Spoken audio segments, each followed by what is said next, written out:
Hey, Crypto Growth fam, how's it going? This is your host Shazib signing in. We're back with another video, guys. In this video, we will be discussing Flare Network, a visionary approach. It's going to be an interesting one, guys, so make sure to watch till the end. And folks, for those of you who are new to the channel, we primarily discuss utility coins and potential gems. If you're interested in any of that stuff, then subscribe the channel and hit the notification icon for regular videos. And you can also support the channel by becoming a Patreon, so do check that out as well, only if you're interested. And folks, you can also check out the official Crypto Growth partners for the exchange. We've got MEXC. You can follow the link in the description box below for rebates, discounts, offers, benefits, and lowest fees. So do check it out. And as far as the wallet is concerned, you can check out Decent. They've got their remarkable products, their biometric wallet, which has got an astonishing $30 off. And you can also check out their biometric wallet 2x package, guys, which has got a phenomenal $99 off only if you follow the link in the description box below. Decent supports 3000 plus of your favorite coins and tokens, and it supports 50 plus blockchain mainnets, so do check it out. Anyways, let's see what's happening with Flare in real time, what the official handles are saying, what the community is saying. Let's see. You know where to go when you're looking for Flare content. None other than Mr. Hugo Fillion, the co-founder of Flare Network and the CEO of Flare Labs. Look at this, building the blockchain for data. He always has some really interesting updates for us. Let's hope that this time we are not disappointed, because we are never disappointed when it comes to Hugo. I really like his updates on Flare. Anyways, the Kinetic Markets X account is still compromised. Do not click any links from that account. The recent wallet drainer post from yesterday has been removed, but the malicious link is still included in the Twitter account bio. Do not click that link. So folks, be careful. Those of you that are into the Kinetic community, be careful, folks. Okay, SparkDex over here says, calling all DeFi users, what would you like to see AI do for you to make your DeFi experience smoother, more efficient, and potentially more profitable? You know that AI is everywhere, and when it comes to decentralized finance, DeFi, AI can really benefit. DeFi can really benefit from the integration of AI, and SparkDex is doing the right thing by this great integration, AI plus DeFi. And this is great in my opinion. Okay. Philippe Koprivec over here says, congrats to our new Flare Networks dev ambassadors. Okay. Vino, Antoine, Kashtub, Agrawal, and Maoes will bring innovative solutions to Flare, educate and inspire others to contribute as well. You're as good as your employees, obviously, or the team. So the team behind Flare Network, they're building behind the scenes, and I really like what they're doing, because these innovations aren't easy. Innovations like F assets, the revolutionary ideas, and to execute them, they aren't easy, to be honest. Look at this, empower developers to make meaningful dApps, plus engage community equals to accelerate and Flare's growth. So obviously, these all go hand in hand. Good team means good dApps being created, and engaging with community, obviously, if you've got good communication skills, that obviously accelerates the growth. And this is great. Okay, Flare developer ambassadors. There was a really interesting post over here by Mr. Hugo. I'm going to be sharing this in a moment, but let's see what this one is. You know, Flare Network is really something. It is honestly tremendous. Definitely my favorite layer one. They're building amazing tech, and I use SparkDex for all my DeFi needs, especially excited for 2025. I'm seeing some traction from SparkDex when it comes to activity and social media engagement. You can see that Hugo is also reposting SparkDex time and again. Anyways, this one is interesting over here. Let me first share Hugo's post over here, and then we can see what Burst FTSO has shared, Flare Songbird, which Hugo has reposted as well. Let me first open this up. Look at this. Since the RLUSD and Chainlink announcement, I've had a lot of questions as to why Flare isn't competing in the Oracle space by offering its oracles on other networks? The answer is simple. The external Oracle business isn't a good business. You can see here the fees generated by Chainlink. So you can, let me just open this up for you guys to make it easy for you. So all-time fees, $2.81 million. Okay. So I think this is what Hugo is pointing towards. Anyways, this is also the revenue, by the way. 24 hours fees, 24 hours, 278. Anyways, let's move ahead. The fees generated by Chainlink for providing data are minuscule relative to the value of the Chainlink token. Chainlink is by far the market leader, but the market seemingly will not pay materially for the data that Chainlink is providing. This broadly applies to other external Oracle providers as well. Okay. Without changing their tokenomics, this makes it really hard for Chainlink to build in a staking-based security model to their protocol, as there is very little fee revenue to pay out. This is why Chainlink relies on a trust-based security model and has a relatively low number of data providers. Okay, so this is where Hugo is pointing out that Flare network is different when it comes to Chainlink in comparison to Chainlink. Now, let's see what Flare is doing differently. Let's find out. Now, Flare isn't an external Oracle service. It is a full smart contract chain with enshrined data protocols, the FTSO and the FDC, Flare Data Connector, and the Flare Time Series Oracle, basically. Validation and data provision are provided by the same entities, secured through proof of stake. Flare's oracles already power DeFi, F-assets, and will power native staking for XRP, BTC, and others. Okay, so these are huge use cases, to be honest, but still the question remains. Some might say that, yeah, Flare still should provide services to these other networks. Some might say that whatever it is doing internally and trying to grow, this is the way forward. Depends on who you talk to. According to Hugo, Flare's oracles are powering DeFi, F-assets, and will power native staking for XRP, BTC, Doge, and others. So these are huge use cases in and of itself.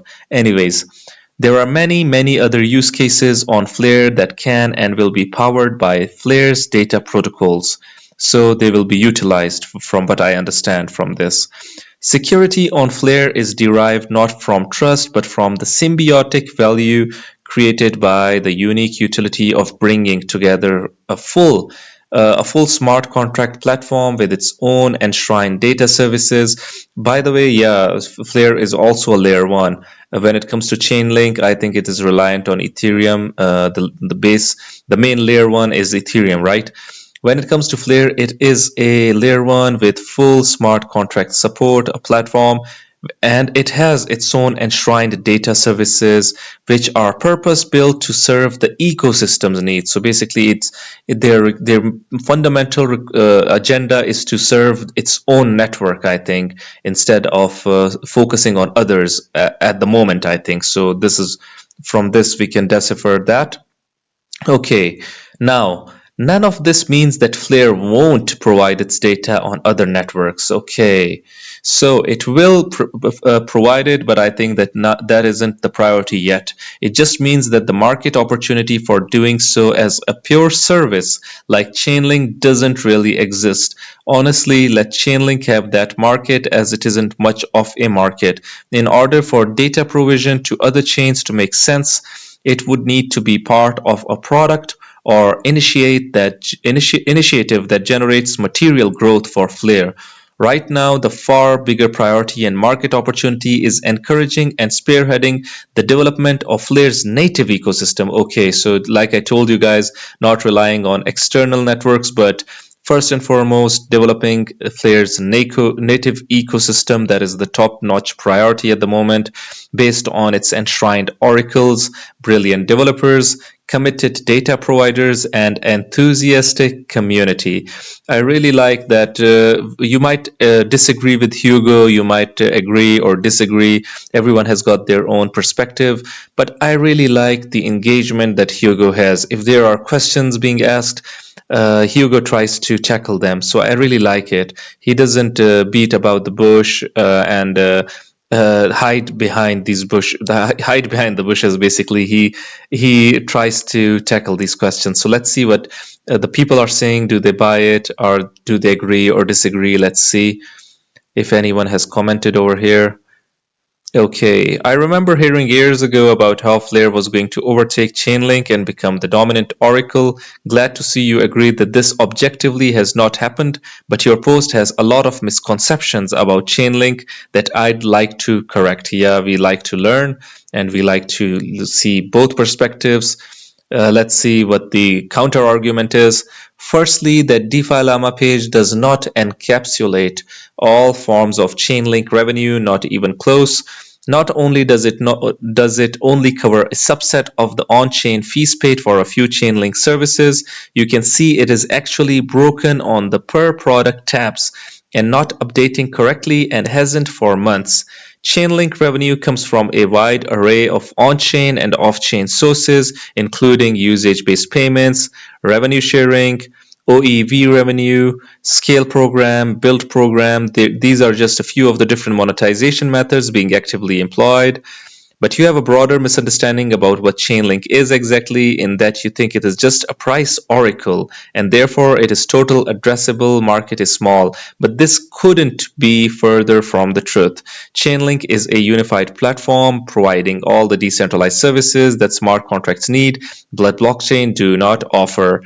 It has become the clear standard in DeFi, as you acknowledge, but in parallel, Chainlink is working with largest financial institutions in the world: Swift, DTCC, Euroclear, etc.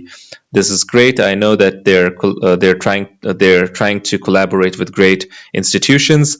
Chainlink's work with Swift is in the pre-production stage, given the hundreds of trillions of dollars that exist in the traditional financial system, which Chainlink is aiming to bring on-chain through help of its institutional partners. There is not larger total addressable market in the industry.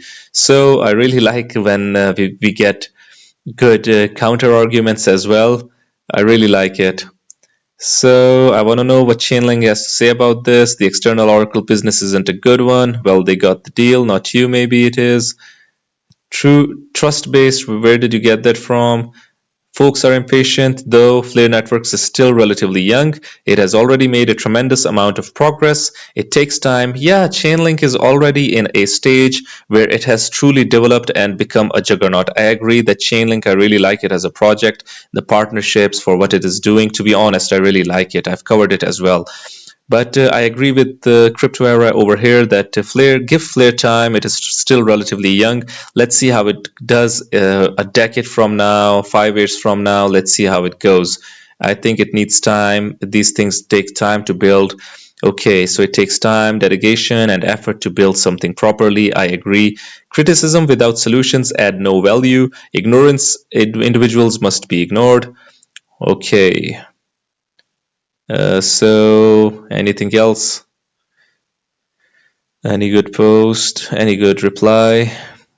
Okay.